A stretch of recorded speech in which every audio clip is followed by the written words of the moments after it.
The sound was deafening, like a living chainsaw tearing through the air. I slammed the barn door shut, slid the iron bolt across, and gave one hard knock against the wooden crate. In an instant, a swarm of wasps erupted from their nest, pouring through the rafters like a storm of black and yellow fury. Inside, the once smug HOA board was no longer sipping wine or boasting about their community center. They were screaming, stumbling, clawing at the locked doors, their perfect suburban world dissolving into chaos. I stood outside in the night air, arms crossed, listening to the furious hum of wings and the shrieks of those who thought my land was theirs to claim. This wasn't cruelty, it was justice. They had broken into my barn, violated my property, and mocked everything my family built. Tonight, the Wasps became my enforcers, and the HOA finally understood whose ground they had trespassed upon. Before we begin this full story, drop a comment with your location and local time. I love seeing how far our HOA battles reach across the globe. The moment I released the Wasps, I knew there was no turning back. The deafening hum from inside the barn echoed across the quiet night like a warning siren vibrating through my chest. I could hear the HOA board members scrambling, their muffled shouts growing higher pitched with every second. The same people who had stood on my porch weeks ago, demanding that I hand over my barn for the good of the community, were now reduced to frantic voices clawing for escape. As I leaned against the cool wooden wall of the barn, I couldn't help but remember how all of this began. A month earlier, my life had been as steady as the rhythm of a hammer hitting a nail. My farm sat on 18 acres of land just outside Cedar Ridge. It wasn't glamorous, but it was mine. Passed down through 3 generations, it was a place where hard work meant more than appearances. I grew vegetables, raised chickens, and spent most evenings in my workshop inside the barn. And then there were the wasps. Most people hate wasps, but to me they were nature's soldiers. Their nests kept pests under control, and in the countryside they were as effective as any pesticide. I managed them carefully, never provoking them, always giving them space. They were territorial aggressive when disturbed, and I knew exactly how to channel that energy. In a way, the wasps mirrored my own stance toward the HOA. I wasn't looking for trouble, but if someone dared to invade my territory, I would defend it with everything I had. That someone was Marla Benton, the newly minted president of the Cedar Ridge Homeowners Association. Marla was the kind of woman who thrived on rules, the more arbitrary the better. She had the polished smile of a politician, the sharp eyes of a predator, and a blazer collection that probably cost more than my truck. From the first day she approached me, arms crossed and voice dripping with condescension. I knew she wasn't just curious about my land, she wanted control. Her first demand was almost laughable. "Your barn," she said with a practiced smile, "is simply wasted on just you." Think of what it could mean for the community: HOA meetings, fundraisers, social nights, all right here under your roof. I stared at her, wondering if she was joking. "You mean the roof I pay taxes for, the barn I repaired with my own hands? No, Marla, that's not happening." Her smile cracked for just a second before she plastered it back on. "Don't be selfish, Dylan. It's just a barn." "It's not just a barn," I shot back. "It's mine. And you're not setting foot in it." That was the first battle. I thought it would also be the last. I was wrong. Within a week, she returned, this time with a small entourage from her HOA board. They carried clipboards and tape measures, strutting around my barn as though they had jurisdiction. I watched them through the security cameras I had installed only days earlier. When I boomed my voice through the speaker, "Can I help you?" Marla looked straight into the camera and smirked. "We're conducting an assessment," she said. "Your barn is within proximity of HOA boundaries. We're considering classifying it as a community asset." My blood boiled. "It's private property. Get off my land." She waved dismissively to her lackeys. "Make a note about the paint on the siding. We'll draft a proposal." That was the day I realized this wasn't going to be a simple nuisance. It was a full-scale land grab disguised as community improvement. I stormed outside and confronted them face to face. Marla, unflinching, as always, whispered the words that would echo in my mind for weeks: "You'll regret this." And I did regret it. Regret that I hadn't shut her down harder. Regret that I underestimated her. Because what came next was a flood of letters. Formal notices accusing me of disrupting neighborhood aesthetics. Claims that my barn was underutilized. Threats of escalating the matter to zoning authorities if I didn't submit a community integration plan. I wasn't even part of their HOA yet. Here they were circling me like vultures. I thought things couldn't get worse. Until they did. One weekend, I took a much-needed trip with my sister and her kids. Before leaving, I asked Linda Park, my neighbor and friend, to keep an eye on things. She hated Marla almost as much as I did. But when I returned, Linda met me at the gate, breathless with anger. "You're not going to believe this," she said. "They threw a party. In your barn." I thought she was exaggerating. Then I saw the evidence.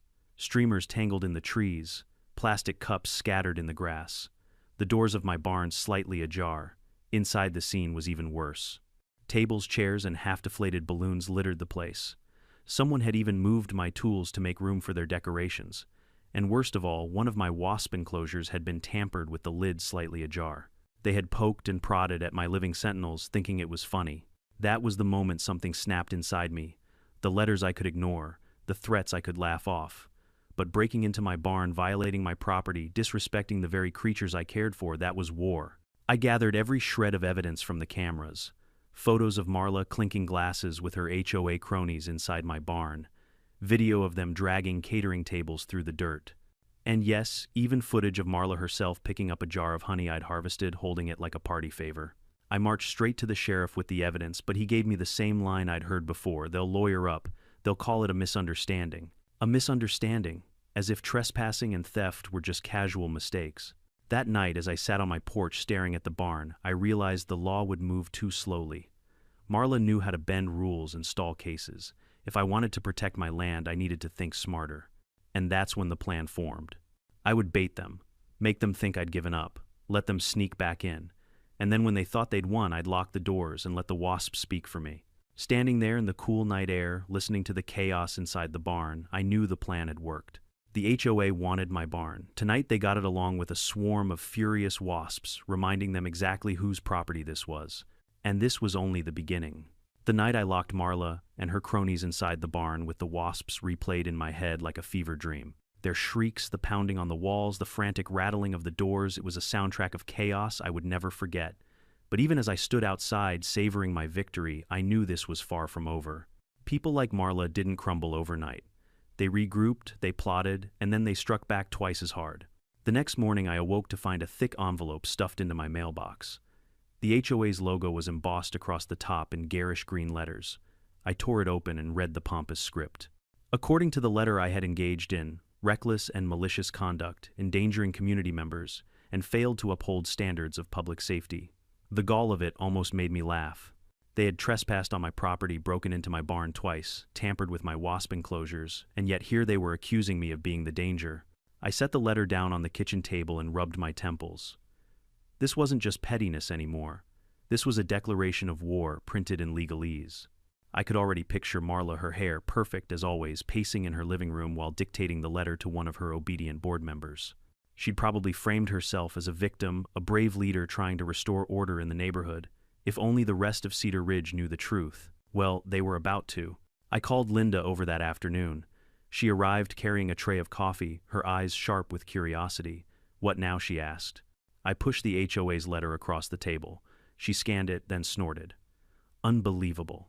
They throw a party on your property, nearly vandalize your barn, and now they're blaming you for, what, defending yourself? Exactly, I said. And I'm not going to let them control the narrative. Linda leaned back in her chair, a sly grin creeping across her face. You've got those security camera videos, right, of the party, the trespassing, everything. I nodded. I had hours of footage saved on my hard drive, Marla smirking as she rearranged my workbench, her board members carrying cases of wine through my barn, the entire fiasco preserved frame by frame. Then it's simple, Linda said. You go public. If they want to make this about community safety, let the community see who's really unsafe. It was a risky move, but I liked it. That evening, I uploaded several still images to the local Facebook group. Marla sipping champagne in my barn, a board member clumsily knocking over one of my tool racks, guests laughing while my no trespassing signs lay ripped on the ground. I wrote a short caption, when the HOA says they're protecting community values but instead break into private property, this is what it looks like. Cedar Ridge deserves better leadership. The post spread like wildfire. By midnight, it had been shared dozens of times. Comments flooded in half the neighborhood, outraged that Marla had crossed such a line. Some defended her, of course. There were always loyalists who couldn't see past her polished smile, but the tide was turning. For the first time, Marla wasn't controlling the story. The next day, she showed up at my gate. Her SUV idled by the road, its engine growling like a caged animal. She stepped out, heels clicking against the gravel, fury radiating from every pore. "What the hell do you think you're doing, Dylan?" she spat. I crossed my arms and leaned casually against the fence, exposing the truth. You trespassed. Twice. The town deserves to know. "You're blowing this out of proportion," she snapped. It was a harmless community gathering. Harmless. I pulled out my phone and played a clip. In the video, Marla stood inside my barn, one manicured hand wrapped around a jar of my honey. She handed it to a guest with a flourish, smiling like a queen distributing gifts. "That doesn't look harmless to me," I said. Her face drained of color. "That could be anyone." I paused the video and zoomed in. Her name tag, Marla Benton HOA President, was clear as day. Silence hung between us, broken only by the faint buzz of a wasp circling nearby. I smirked. "Care to explain?" She straightened, regaining some of her composure. "You'll regret this," she said coldly. "We have lawyers. We have influence. You're just one man with a barn and some bugs." "Wasps," I corrected. "And I've got more than that. I've got evidence, witnesses, and the truth. You can't spin this, Marla." For the first time since I'd known her, she looked rattled. Not defeated, not yet, but shaken. She turned sharply and stalked back to her SUV, slamming the door so hard the echo rolled across the fields. I thought maybe, just maybe, that would be enough to scare her off. But I underestimated how much power meant to Marla. 2 days later, more letters arrived. Anonymous complaints filed with the county about my wasp enclosures. Claims that they were a public health hazard. Dog walkers suddenly loitering suspiciously close to my property lined their phones out as if they were documenting violations. Someone even left a note stuffed under my door that read, "You don't belong here." The HOA always wins. It was intimidation, plain and simple. But intimidation works only if you let it. I met with Deputy Harris at the sheriff's office again. He was a solid guy, one of the few officials in town who saw through Marla's games. I handed him another flash drive filled with footage, along with a folder of the bogus complaints. He whistled low. "She's doubling down. You sure you're ready for where this is headed?" "Absolutely," I said. "If she wants a war, she'll get one. But this time I'm not just fighting back. I'm going to make sure she pays for every inch of ground she tried to steal." Harris gave me a look that was half admiration, half caution. "Just keep it legal, Dylan. Don't give her any ammo." I nodded, though in my heart I knew the Wasps were only the beginning. Marla wanted to play games with paper and politics. I was ready to answer with steel evidence, and yes, a swarm or two if she pushed me again. As I walked out of the sheriff's office, I could feel the weight of the battle ahead pressing down on me. Marla wouldn't stop until she got what she wanted, but neither would I. The barn, the land, the legacy of my family, it all meant too much to surrender. And if that meant unleashing the fury of the Wasps again, then so be it. The night after my confrontation with Marla, I barely slept. Every creak of the farmhouse felt like footsteps approaching. Every rustle of leaves outside stirred my instincts. I knew she wasn't finished, not by a long shot. The HOA had too much pride, too much money, and too many connections for them to back down after being humiliated by a swarm of wasps. If anything, their arrogance would force them to retaliate harder. When the sun rose, I walked the perimeter of my property, inspecting every corner of the fence line. The grass was still wet with dew, and fresh tire tracks scarred the dirt road leading up to the barn. They weren't from my truck. Someone had been there during the night. My stomach tightened. I hurried to check the barn. The heavy wooden doors were still bolted from the outside exactly as I'd left them, but my cameras caught everything. Later, in the quiet of my kitchen, I replayed the footage. There she was, Marla standing at the edge of the field with 2 board members. They didn't dare come close this time, but I could see them pointing, gesturing, whispering, like generals surveying a battlefield before the next assault. Linda stopped by later that afternoon, her face pale. "They're spreading rumors," she said breathlessly. "The HOA is telling everyone you keep dangerous insects as weapons. Some of the parents in town are saying your wasps are a threat to their children." I laughed bitterly. "So now my pest control is a public menace. That's rich." Linda didn't smile. "You don't get it, Dylan. They're trying to paint you as unstable, as someone unfit to live here. If they can make the town believe you're dangerous, they can push for zoning enforcement, or worse." She was right. It wasn't enough for Marla to harass me with parties and trespassing. She wanted to destroy my reputation. And in Cedar Ridge, reputation carried weight. A farmer branded as reckless or hazardous could lose contracts, customers, even the support of neighbors. That night I sat on the porch staring at the glowing windows of the HOA neighborhood across the road.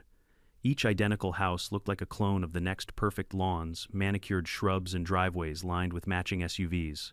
It was a world that thrived on conformity, a world where individuality was stamped out like a weed. And here I was, the weed they couldn't tolerate. I knew I had to act first. The next morning, I went into town with a stack of printed photos. Shots from my cameras of Marla and her crew sneaking into my barn, Pictures of the party, decorations, the spilled wine, the torn down no trespassing signs. I pinned them to the bulletin board outside the diner, taped them to the post office wall, even handed copies to the clerk at the hardware store. By noon, the town was buzzing louder than my wasps. At the feed store, an old rancher named Cole clapped me on the shoulder. Heard about what they did to your barn. Damn shame. Don't let those HOA suits push you around. This town's built on men like you, not them. His support meant more than I let on, but I knew words wouldn't stop Marla. She needed to be cornered in her own game paperwork law and exposure. That evening, another letter arrived, hand-delivered by one of her lackeys. This one bore an official seal, Notice of Compliance Review. They demanded I submit a community integration plan for my barn, outlining how it could be used to benefit the neighborhood. Failure to comply, it warned, would result in escalation to county zoning enforcement. I read it twice, then tore it clean in half. My barn was not theirs to integrate. Instead, I called my cousin Nathan, a lawyer in the next county. Over the phone, I explained everything, every party, every trespass, every bogus letter. He whistled low. They're overstepping hard. Trespassing, harassment, even potential fraud, if they're misusing HOA funds for these so-called events. Can we fight back legally? I asked. Absolutely, he said. But lawsuits take time. If you want immediate relief, we file for a restraining order against Marla and the HOA board. That stops them from stepping foot on your land while the civil case moves forward. I felt a spark of hope. Finally, a weapon as sharp as theirs. While Nathan prepared the paperwork, I worked on another front, my defenses. I reinforced the barn doors with steel brackets, replaced the locks with a keypad system, and moved several of the wasp enclosures closer to the perimeter. Not to release them, but to remind anyone foolish enough to trespass that I wasn't bluffing. Signs went up on every corner of the fence. Private property, trespassers will be prosecuted. Wasps on site. A few nights later, the HOA struck again. My cameras caught Marla and two men creeping up the driveway under cover of darkness. They carried clipboards and flashlights, whispering as they tried to document violations. One of them aimed his flashlight toward the wasp enclosures, only to recoil when the insects buzzed angrily in response. I almost laughed watching them stumble back. This time I didn't confront them directly. Instead, I saved the footage and delivered it to Deputy Harris the next morning. He reviewed it jaw tight. Second trespass. Third, if we count the party. They're digging their own graves, Dylan. I'll file a report and add it to your case. By the weekend, the restraining order was official. Marla was served in front of half the neighborhood, a sight that sent whispers flying faster than gossip at Sunday service. Linda told me later that some board members were already grumbling, questioning her leadership. But Marla wasn't done. She called an emergency HOA meeting, blasting out emails claiming I was the aggressor, that my wasps were a weaponized hazard threatening everyone nearby. She wanted to spin the story, make me the villain. Too bad I came prepared. When the meeting began, I was waiting just outside the HOA clubhouse with a laptop and a portable projector. As residents filed in, I played the footage on the side of the building, Marla unlocking my barn, her board hauling wine, inside partygoers, trashing my tools, and finally her clutching that jar of honey with her name tag front and center. Gasps filled the air. Some residents stormed out of the meeting before it even began. By the time the projector shut off, Marla's empire had cracks running through every corner. She could shout, she could lie, she could deny, but the truth was in the footage, and Cedar Ridge had seen it with their own eyes. As I packed up my equipment, I felt the weight of the battle shifting. For the first time, Marla was on the defensive, and I wasn't done yet. Because the war for my barn, my land, and my dignity had only just begun. The fallout from the public projection shook Cedar Ridge like an earthquake. For years, the HOA had operated unchecked, its board members feared more than respected. They handed out violation notices like candy-fined residents for leaving their trash cans out too long, and dictated what color shutters people could paint their homes. Most folks grumbled but complied. Marla thrived in that environment. Control was her oxygen. But when the video of her party in my barn splashed across the side of the clubhouse, her oxygen was cut off. The next morning, Linda called me nearly breathless with excitement. "Dylan, you won't believe this. Half the neighborhood board has turned on Marla. They're whispering about misuse of HOA funds, saying she authorized expenses without approval. People are furious." I smiled grimly. Good. Let them eat each other alive. But I knew better than to celebrate too soon. Cornered animals lash out hardest, and Marla was nothing if not vicious when backed into a corner. My hunch proved correct 2 days later when I received another letter, this time not from the HOA but from the county zoning office. It claimed they'd received multiple complaints about my barn being unsafe, about my wasp enclosures being a biohazard, and about illegal commercial activities taking place on my property. I nearly tore the paper in half right there. Marla had escalated to pulling strings outside her HOA bubble. If the county bought her lies, they could slap me with fines, inspections, even force me to shut down parts of my farm. I phoned my cousin Nathan immediately. He chuckled darkly when I explained. Classic move. When they can't win legally, they weaponize bureaucracy. Don't worry, I'll draft a response citing property rights and pest management exemptions. But in the meantime, document everything. If inspectors come, we make sure the truth is impossible to ignore. That night, I moved through the barn with a camera of my own, narrating every corner of the space. The organized shelves of tools, the locked cabinets for equipment, the carefully maintained wasp enclosures labeled and documented like any agricultural operation. No contraband, no hazards, no illegal activity, just a farmer protecting his land. I uploaded the video to YouTube under the title, "The Truth About My Barn, What the HOA Doesn't Want You to See." Within hours, locals were sharing it, defending me in comment sections, tagging the county's social media accounts. If Marla wanted a smear campaign, I was going to drown her lies in sunlight. The pressure on her intensified. At the next HOA meeting, residents demanded answers. Where had the budget for the party decorations come from? Why had HOA funds been used to rent catering tables that mysteriously appeared in my barn? Why were legal fees suddenly skyrocketing on the association's ledger? A man named Eric, one of the quieter board members, finally snapped. According to Linda, who attended, he stood up mid-meeting and said, "We followed Marla because we thought she had vision. Now all I see is someone who can't separate her personal vendetta from her duty. She's costing us money, reputation, and peace." The room had erupted in applause. But Marla wasn't finished scheming. The very next evening, my cameras caught her sneaking back onto my property. This time, she wasn't in a blazer and heels. She wore dark jeans and a hoodie, her hair tied back, her face partially hidden. She thought if she looked less like herself, the cameras wouldn't catch her. She was wrong. I watched in disbelief as she crept toward the wasp enclosures. My heart slammed in my chest. She was holding a can of pesticide. "Not tonight," I muttered, grabbing my flashlight and shotgun before storming outside. The beam of my light cut through the darkness, landing squarely on her. She froze like a raccoon caught in headlights. "Drop it, Marla," I barked. For a moment she hesitated, her knuckles white around the can.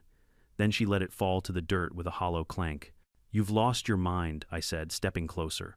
"Poisoning livestock. That's not just trespassing anymore. That's criminal destruction of property." Her voice shook the first crack in her perfect composure I'd ever heard. "They're dangerous. You're putting everyone at risk." "No," I cut her off. "You're the risk. You broke into my barn, you trashed my property, you lied to the county, and now you're trying to kill what doesn't belong to you." She opened her mouth, then closed it, realizing there was no defense left. My cameras had caught everything, the pesticide, her face, her trespass. This wasn't hearsay anymore. This was hard evidence. The next day, I handed the footage to Deputy Harris. He shook his head in disbelief. "She's cooked." Between this and the restraining order, the DA could charge her with attempted destruction of agricultural property. That's serious time, Dylan. A part of me felt vindicated. Another part pitied her. Marla had built her identity around power, but now the very tools she used to control others, fear, intimidation, lies, were snapping back at her like a wasp sting. Still, I knew better than to assume the battle was over. Marla wasn't the type to surrender gracefully. She'd thrash, she'd scream, she'd drag others down with her if she had to. And the HOA still existed as an institution, one that might try to protect itself even if it meant throwing her to the wolves. That night I poured myself a stiff drink and sat on the porch staring out at the barn. The hum of the wasps inside was steady, almost comforting. They were like me, territorial, relentless, unwilling to bow to invaders. "Keep buzzing," I whispered to them. "We're not done yet." And deep down, I knew the real showdown was still coming, the moment when either Marla would be crushed under the weight of her own arrogance, or she'd take one last desperate swing that could drag us both into ruin. One way or another, Cedar Ridge would never be the same. By the time autumn rolled in, Cedar Ridge had become a battleground. The leaves on the trees turned amber and gold, but beneath the beauty tension poisoned the air. Every trip into town felt like stepping onto a stage where half the audience cheered for me and the other half whispered behind my back, parroting Marla's claims that I was some kind of madman with weaponized wasps. But I wasn't the one breaking laws. She was. And I knew her pride wouldn't let her rest until she made one last move. That move came sooner than I expected. It was a Saturday night when I got the alert on my phone. My cameras had picked up movement near the barn. At first, I thought it was raccoons, but when I tapped into the live feed, my jaw tightened. There they were, Marla and 4 HOA board members, dragging folding tables, chairs, and even a projector screen straight through the gravel path. They were dressed in casual clothes this time, hoodies and jeans, as if trying to disguise themselves, but there was no mistaking who they were. And just like that, my plan slid into place. For weeks, I'd been waiting for them to make this mistake again. I had left one side of the barn camera conspicuously missing a subtle invitation that maybe, just maybe, I wasn't watching as closely anymore. I even let the front gate lock hang loose one evening so they'd think I was careless. It was bait plain and simple, and like greedy fish they had bitten down hard. I slipped on my boots, grabbed my flashlight, and made my way through the fields. The night air was crisp, my breath fogging in the beam of the moonlight. As I approached the barn, I could hear them laughing inside, already setting up as if the place belonged to them. I slid the heavy doors shut and dropped the steel bolt into place. The clang echoed like a gavel slamming down in a courtroom. For a second, there was silence inside. Then the shouting started. "What the who locked this?" someone yelled. "Try the other door," another voice snapped. I stood outside calm as a stone, listening to their panic. My fingers drummed against the wooden crate sitting near the vent. Inside, the wasps had grown restless from all the commotion, their wings buzzing like a live wire waiting to spark. "Who's out there?" Marla's voice rang sharp and furious. "Open this door immediately, you're committing a crime." I smirked. "Funny, that's exactly what I was going to say to you." I gave the crate a firm knock. The vibration set the swarm off. The sound was like nothing else on earth, thousands of wings vibrating in unison, rising into a frenzy. Within seconds, the first few wasps slipped through the slats of the vent and into the barn. The reaction inside was instant. Screams, desperate, uncoordinated shrieks that pierced the night. Chairs clattered, a table overturned. Someone bellowed, "They're everywhere, get them off me." "Don't swat. Don't swat," another voice cried, but panic drowned out reason. I leaned against the barn door, arms crossed, watching the scene unfold in my mind as clearly as if I were standing inside. My wasps weren't bred to kill, but anyone trapped in a tight space with them would feel the sting of trespass written on their skin. Marla's shriek cut above the rest. "You'll pay for this. Dylan Harper, do you hear me? You'll pay." Her words were shaky, desperate. Not the commanding tone of a queen, but the flailing cries of someone who'd lost her grip on power. I let them sweat for several minutes. The buzzing grew louder, the screams wilder. Then with deliberate calm, I slid the bolt free and pulled open the door. They came pouring out like rats from a sinking ship, hair disheveled faces streaked with sweat and fear swatting frantically at the air. One board member sprinted across the field without even looking back. Another tripped and crawled on his hands and knees until he cleared the barn's threshold. And then Marla appeared. Her blazer was gone, her once perfect hair tangled, her face pale. Her eyes locked on me with pure venom. She staggered forward, clutching at her sleeve, where a welt was already rising. "You're insane," she hissed, her voice raw. "You've endangered lives. This is assault." I shook my head slowly. "No, Marla. This is me protecting my property. You broke in again. You set up in my barn again. You ignored every warning, every law, every shred of decency. And now you've reaped exactly what you sowed." Behind her, the other board members looked less like allies and more like deserters. Their glares weren't aimed at me, they were aimed at her. Whispers of, "I told you this was a bad idea," floated through the night. For the first time, Marla stood alone. She clenched her fists, trembling with rage. "This isn't over." I stepped closer, lowering my voice until only she could hear. "It is over, Marla, because this time I've got everything on camera. You breaking in, you trespassing, you setting up for your so-called community event. You don't get to spin this anymore. The sheriff will see the footage, the judge will see it. And Cedar Ridge will know who you really are." Her lips quivered, but no words came out. She turned humiliated and stalked off into the night with her defeated entourage trailing behind her. When the field fell silent again, I glanced back at the barn. The wasps were calming down their hum, fading back to the steady rhythm I knew so well. I whispered a quiet thanks to them, my unlikely allies in this war. That night, I didn't sleep either. But this time it wasn't from fear. It was from anticipation. Because I knew tomorrow morning, when I handed the footage to Deputy Harris, the scales of justice would finally tip in my favor. Marla had crossed the line for the last time, and now she would pay. The morning after the Wasp incident, I woke to a silence so thick it felt unnatural. No letters shoved into the mailbox. No strange cars idling near my driveway. Not even the usual joggers from the HOA neighborhood across the road. It was as if Cedar Ridge itself was holding its breath, waiting to see what would happen next. I brewed a pot of coffee and sat by the window with my laptop. My cameras had captured everything, Marla and her board members dragging equipment into my barn, the way they jumped when the bolts slid into place, the flailing chaos as the wasps poured down from the rafters. Every angle was clear, every face unmistakable. I clipped together the footage into a clean chronological file and labeled it HOA Trespass Final Evidence. Then I loaded it onto a flash drive and slid it into my pocket. At 9 sharp, I drove to the sheriff's office. Deputy Harris met me in the lobby, already expecting me. He ushered me into his office, closed the door, and leaned forward with a serious expression. "Tell me you got it all." I handed him the flash drive. "Every second. You won't believe the stupidity until you see it." He plugged it in, and together we watched the events unfold on his monitor. Marla's smirk as she crossed into my barn, her cronies setting up tables like they were hosting a wedding, the bolt sliding into place. And then the panic, the swarm, the stampede out the door. Harris whistled low. "Good Lord," he muttered. "She just buried herself." "You can charge her, right?" I asked. He nodded. "Trespassing, breaking, and entering attempted destruction of agricultural property. Given this is the 3rd documented incident, the DA is going to salivate over this. And her board accessories. They're in the same boat." A weight lifted from my chest, but it wasn't relief yet. Not until I saw Marla actually face the consequences. By noon, word had spread. It always did in small towns. A few curious neighbors lingered at the edge of my driveway, whispering. One woman called out, "Dylan, is it true you locked them in with wasps?" I didn't answer directly. "It's true they trespassed," I said firmly. "And it's true I've got evidence." That was enough. Within hours, Cedar Ridge's Facebook group was on fire again. Some accused me of being reckless, others hailed me as a hero for standing up to Marla. Memes circulated photoshopped images of Marla running from a cartoon swarm of giant wasps, captions like "Queen Bee meets real stingers." Linda stopped by in the afternoon, grinning ear to ear. "You've done it, Dylan. The board is fracturing." Eric resigned this morning. 2 others are demanding a vote to suspend Marla. They're calling her toxic, a liability. I leaned against the porch railing, sipping my coffee. Took them long enough. But Marla wasn't the type to go quietly. That evening, a new letter arrived, not in the mailbox this time, but shoved under my door. The handwriting was sharp, angry, almost carved into the page. "This is not finished. You will regret humiliating me. You'll regret ever crossing the HOA."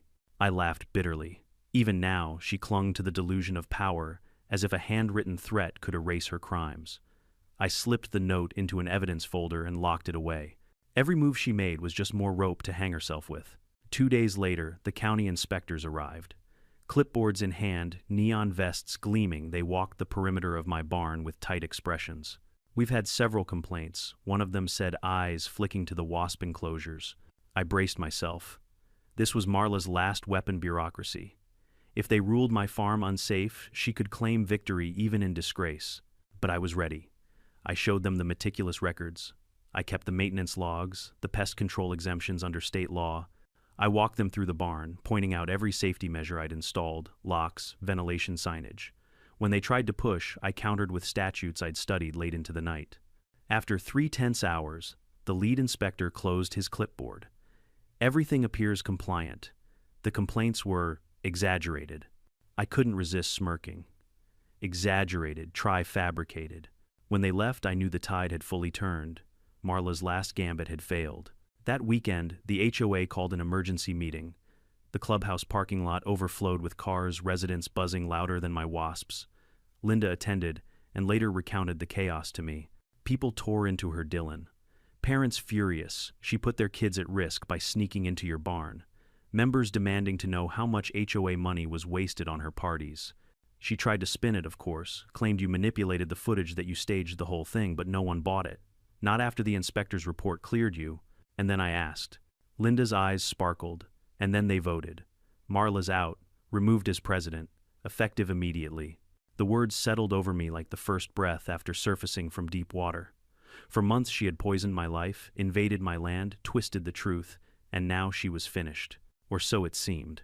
The following day I saw her for what I hoped would be the last time. A moving truck backed into her driveway, boxes stacked on the porch. Marla stood by the curb phone pressed to her ear, gesturing furiously. But her posture was different, no longer regal, no longer commanding, just frantic, defeated. When she noticed me watching from across the road, her eyes burned with hatred. For a moment I almost pitied her. Almost. I raised my coffee in a mock salute. "Need help packing?" Her jaw clenched, and without a word she turned her back. By sunset, the truck was gone, and so was she. Cedar Ridge felt different after that. Quieter. Lighter. Neighbors who had once avoided me now waved from their driveways. Parents brought their kids by to see the chickens, even asking cautious questions about the wasps. The HOA board under new leadership sent me a formal letter of apology and a reimbursement check for damages. I never thought I'd live to see the day. But most of all, I had my land back, uncontested, untarnished mine. As I walked the fields that evening, the barn stood proud against the fading light, its wood glowing gold in the sunset. From inside, the wasps hummed their steady song, a reminder that even the smallest, fiercest creatures could protect what mattered. Marla had underestimated me. She had underestimated them. And in doing so, she had sealed her own downfall. Yet some part of me couldn't shake the thought people like Marla don't just disappear. They fester, waiting for another chance. Maybe one day I'd hear her name again tied to some other scandal in some other town. But here in Cedar Ridge, her reign was over, and my farm, my barn was free. When Marla's moving truck rolled out of Cedar Ridge, most people thought the saga had ended. Neighbors whispered with relief, the HOA board scrambled to rebuild its tattered image, and for the first time in months, my farm felt safe again. But I knew better. Legal battles don't vanish. When the villain drives away, they linger like smoke after a fire. 2 weeks later, I received a thick envelope in the mail. This time, it wasn't another empty HOA letter. It was stamped with the county court seal. Inside was a notice: civil case pending Harper v. Cedar Ridge, HOA. My cousin Nathan had filed the lawsuit we'd prepared. Trespass, property damage, harassment. Conversion, the legal term for when someone takes or uses your property without permission. And we had the evidence, the videos, the photos, the inspector's report, even the note Marla had scrawled in rage. For once, I wasn't on defense. I was the one dragging them into the arena. Nathan called that evening. They're going to try to settle fast, he said. The board knows Marla poisoned their reputation. They'll want this swept under the rug. Good, I replied. But we're not letting them off easy. They need to pay literally and publicly. He chuckled. That's the spirit. Don't worry, I'll push for maximum damages.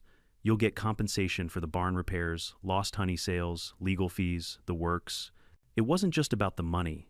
It was about principle. The HOA had tried to crush me under their rules, their threats, their arrogance. Now they were the ones squirming. Meanwhile, the story spread beyond Cedar Ridge. The local newspaper had already run 2 articles about the barn wars, as they called it. Then a regional news outlet picked it up. Their headline still makes me grin: HOA president ousted after wasps, used as unlikely defense. Before long, my inbox was flooded with reporters asking for interviews. Some wanted the gritty details of the feud. Others wanted tips on alternative pest control methods. I agreed to one interview on a local radio station. The host introduced me as the man who fought back against an HOA with nothing but grit and a swarm of wasps. I corrected him quickly. It wasn't about the wasps. It was about standing your ground when bullies think they can take what isn't theirs. Listeners called in afterward, sharing their own HOA horror stories. One man said he'd been fined for leaving his garage door open too long. A woman recounted how she was forced to remove a vegetable garden because it clashed with the neighborhood's aesthetic. Their voices were laced with the same frustration I'd carried for months. It struck me then my fight wasn't just personal anymore. It had become a symbol. Of course, not everyone saw it that way. Marla, even disgraced and ousted, tried to claw back her narrative. She gave a statement to a local blogger calling me unstable and accusing me of staging the entire wasp incident. He manipulated footage to frame us, she insisted, but the weight of evidence crushed her words. Every denial made her look smaller, more desperate. The HOA board, desperate to salvage their standing, distanced themselves quickly. They issued a public apology, claiming Marla had acted unilaterally and promising reforms. But the damage was done. Families who once worshipped the HOA's order now muttered about wasted dues and corrupt leadership. Attendance at meetings plummeted. The board had lost its grip. Meanwhile, Nathan pressed the lawsuit forward. In depositions, board members cracked under questioning, admitting they had followed Marla into my barn without written authorization. One even confessed they had known the party was illegal, but didn't want to upset her. Their cowardice was my weapon. Finally, the board offered a settlement: full reimbursement for damages, a payout for emotional distress, and a legally binding agreement that the HOA would never again attempt to claim jurisdiction over my land. Nathan called it a victory. I called it justice. When the settlement check arrived, I stared at it for a long time. It was more money than I'd expected, enough to repair the barn, upgrade the farm, even expand the wasp enclosures into a proper agricultural research project. But it wasn't the dollar amount that mattered. It was the acknowledgement, the official stamp that said, they were wrong. I was right. The strangest part came after. A university entomologist reached out, having read about my case. He wanted to study the way I maintained the wasp colonies for natural pest control. You may have stumbled into a model for sustainable farming, he told me. I had to laugh. My private feud with the HOA was now being discussed in academic circles. As for Marla, her downfall was spectacular. Word spread that she'd tried to run for a similar position in another neighborhood 2 towns over. They rejected her immediately, citing her reputation. Rumor had it she was renting a small condo alone, far from Cedar Ridge, her once perfect image shattered. One evening, as I hammered a new sign onto the barn, private property, trespassers will be prosecuted. The Wasps remember. Linda walked up smiling. Never thought I'd see the day, she said. The queen dethroned, the kingdom humbled, and you still standing. I smiled back. It wasn't just me. It was everyone who stood up. You, Harris Nathan. And the Wasps, of course. She laughed. Can't forget them. We stood there in the fading light, listening to the steady hum from inside the barn. It was a song of resilience, of nature's raw power, harnessed not for cruelty, but for justice. The HOA had wanted my barn as their community center. Instead, it had become a monument to defiance, to truth, and to the sting of consequences. And for the first time in months, I felt free. The dust had finally begun to settle. With Marla gone, the HOA disarmed, and the lawsuit closed in my favor, Cedar Ridge felt like a different place. The once pristine neighborhood across the road still looked the same, identical lawns, identical mailboxes, but there was a shift in the air. The people who once looked at me with suspicion now nodded politely, even waved. Some of them even brought over baked goods or jars of jam as peace offerings, as though they'd suddenly remembered what it meant to be neighbors rather than enforcers. I spent the first week after the settlement restoring my barn. I replaced broken boards, polished the workbenches, and scrubbed the last sticky stains from the HOA's wild party. It was tedious work, but it was healing too. Each nail driven into the wood was like reclaiming another piece of my dignity. When the repairs were finished, the barn looked sturdier than ever. The Wasps, of course, never cared about the chaos. Their nests hummed with the same steady rhythm, their wings slicing the air like little engines of nature. I'd moved them into reinforced enclosures, not just for safety, but also to remind anyone who might pass by that they were permanent residents of this farm. To me, they weren't just insects anymore. They were a symbol of defiance, of patience, of sting when provoked. But victory is rarely neat. Even with Marla gone, rumors swirled. Some claimed I'd gone too far, that locking people in with wasps was cruel. Others whispered that I was a folk hero who had shown the HOA bullies their place. The truth, as always, lay somewhere in between.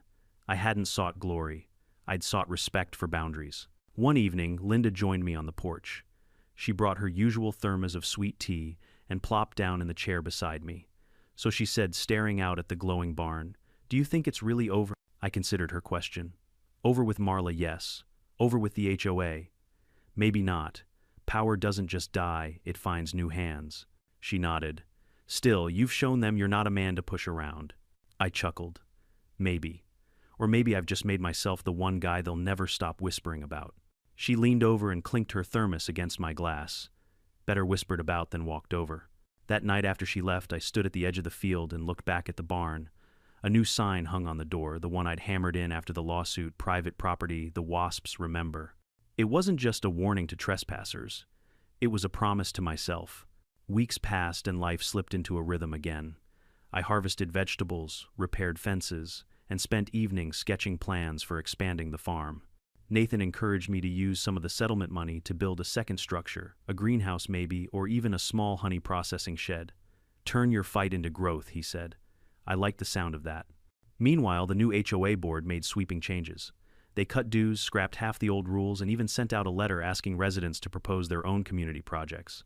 For the first time, Cedar Ridge felt less like a dictatorship and more like a neighborhood. People credited the Wasp War for the reforms, though the board avoided mentioning it outright. And Marla. The last I heard, she'd left the state entirely. A mutual acquaintance spotted her in a grocery store 2 towns over, looking gaunt and bitter, muttering to herself in the checkout line. She was a ghost now, no longer queen, no longer feared. just another reminder that arrogance once stripped of power crumbles into dust. One afternoon, while repairing a section of fencing, I found myself thinking about everything that had happened. About the night I slammed the barn doors shut and let the wasps defend what was mine. About the fear on Marla's face when her empire unraveled. About the neighbors who had chosen silence until the truth screamed too loud to ignore. And I realized something important. The real victory wasn't that I'd won against Marla. The real victory was that I hadn't let her change me. I hadn't given up my land, my identity, or my right to stand firm. I had fought back, yes, but I'd also chosen restraint. The wasps hadn't been a weapon to destroy, they'd been a reminder of boundaries of consequences. That night, as the sun dipped low and painted the fields in molten gold, I sat on the porch with a glass of iced tea. The hum from the barn drifted across the yard, steady and constant, like the beating heart of the land itself. I thought of my grandfather who had built this farm with his hands. I thought of my father who had taught me that land isn't just dirt, it's history, blood, and memory. And I thought of the generations to come who would inherit a place that had been defended not just with nails and wood, but with resolve. For the first time in a long time, I felt peace. The HOA had tried to claim my barn. Marla had tried to crush my spirit. But in the end, they'd learned the hardest truth of all. Some things can't be stolen, borrowed, or bullied into submission. Some things fight back. And sometimes those things buzz. Looking back, the battle with Marla taught me more than I ever expected. It wasn't just about keeping a barn or winning a lawsuit. It was about the value of standing firm when you know you're right. Boundaries matter. Respect matters. And when people try to trample on those things, silence only feeds their power. What stopped Marla wasn't anger alone. It was preparation, evidence, and the courage to act. In life, we all face our own HOAs, people or systems that try to box us in, strip us of individuality, or make us doubt our worth. But you don't have to fold. You can defend what matters with wit, with grit, and yes, sometimes with a swarm of wasps, if that's what it takes. If this story struck a chord with you, share your own battles in the comments. Tell me where you're watching from, and don't forget to subscribe. Because around here, every fight has a lesson, and every lesson deserves to be heard.